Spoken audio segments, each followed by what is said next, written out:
தென்காசியில் போலீசாரின் தடையை மீறி மதுக்கடையில் முதலமைச்சர் மு.க.ஸ்டாலின் புகைப்படத்தை ஒட்டிய பாஜக மகளிரணி வீடியோ வெளியாகியுள்ளது.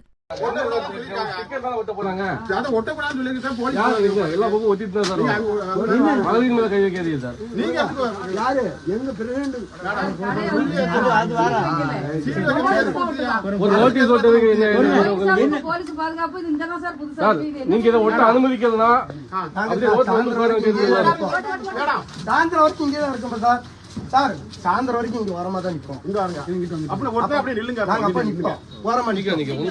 மது பிரியலுக்கு என்ன நிக்கிறோம்? மது பிரியலுக்கு என்ன எங்க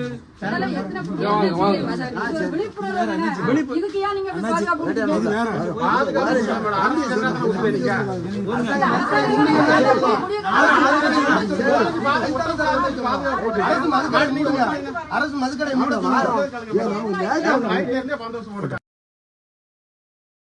செய்திகளை உள்ளது உள்ளபடி தெரிந்து கொள்ள ரெஃப்ளெக்ட் நியூஸை சப்ஸ்கிரைப் பண்ணுங்க.